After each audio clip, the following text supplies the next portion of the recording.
Hi, I'm Lissa Friedman. I am the founder of the Enneagram School of Awakening and the Embodiment Tradition.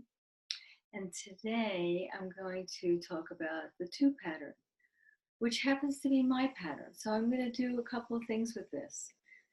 It's an interesting thing to embody your own pattern, but and I'm actually doing it right now. So and I have embodied it in all the other videos if you've watched them. But I'm going to talk about the embodiment of the pattern. I'm going to share with you some other patterns that can look like twos or think that they are twos.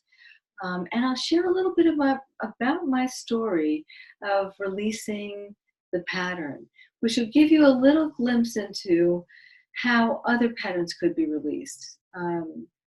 And what happens if it is released. Okay, so let's see. The two pattern, an outward moving heart pattern. So the heart, like the other heart points for the two, perceives the world through the energies of the heart and perceives themselves through the energy of the heart. This energy, though, moves out towards you. So there's a projection of my emotions onto you, sometimes into you.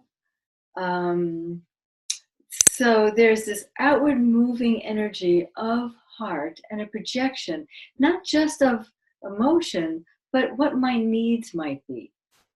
Because twos are not supposed to have needs. We believe we're above that, beyond that. And of course we do have them, but until we know that, my need I see in you, and I think it's your need, and I project it onto you, and then I want to take care of you and help you out with that need that you have, that's yours, that I don't have. So that's a little bit about two energy like that. The need to help others is to feel more connected and to have a reason to be allowed to feel someone else's love. It's like, if I give them enough, I deserve this. So there's always a monitoring of, what do you need? What's going on with you? How are you? There's a monitoring of that.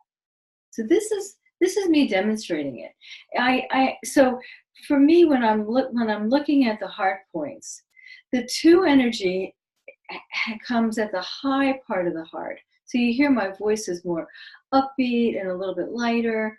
If I was in the floor, it would be deep. It's the underneath part of the heart.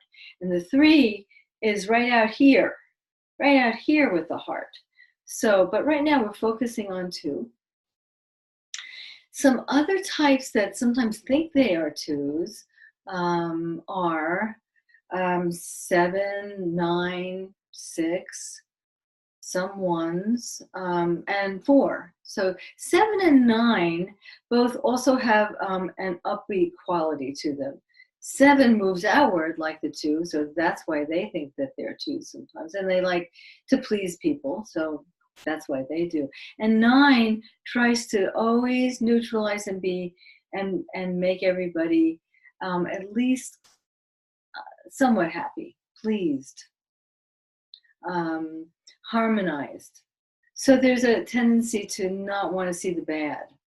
And sometimes 2s look like that too, although they can go into the dark side.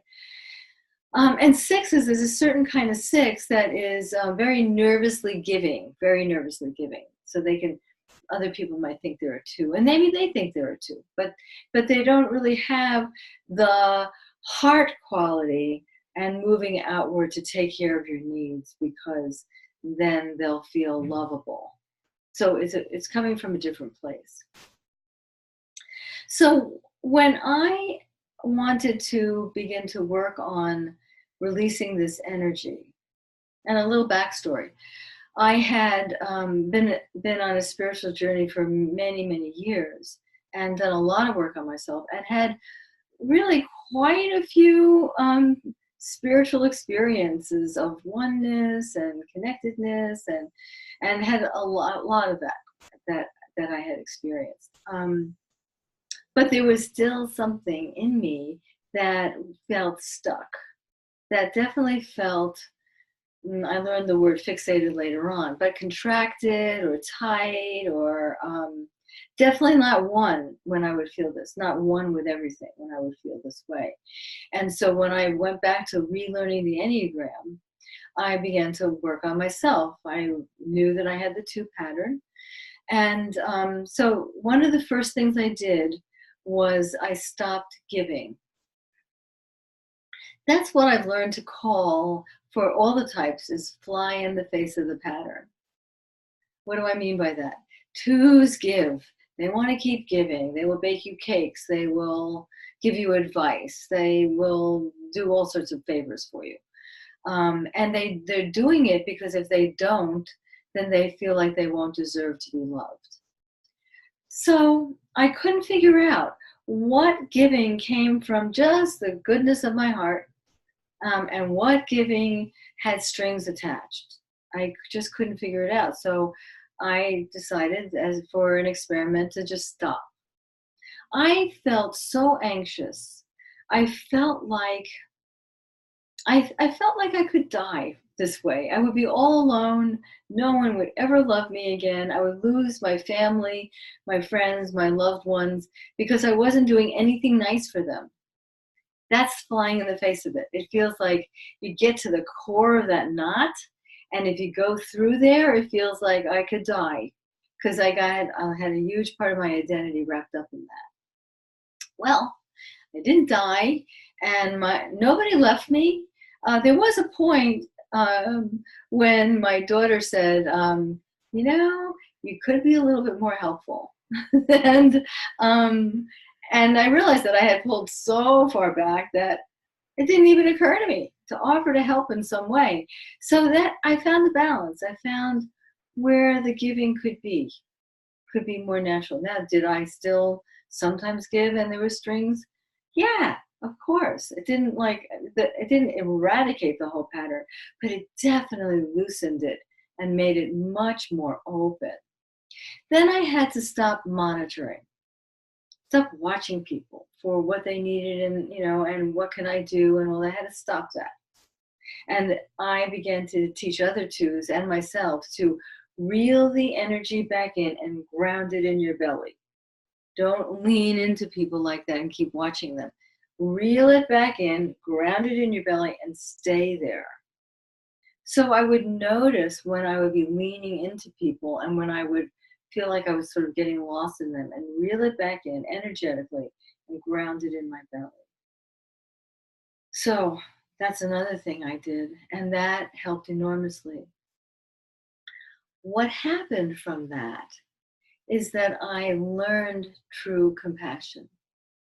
I began to really know love and caring for people, not try to take care of their need and nervously to try to fix them, but to stay within myself and know the true heart and warmth of compassion, and learn that from unraveling the outer layers of the pattern. I also had some profound experiences of being connected to everything and everyone. Experiences that told me that we were all consciousness. We were all within consciousness as one being with these individual expressions. That was, and it still is, amazing to me. And what a gift that has been for me. And that came from peeling away the layers of the pattern.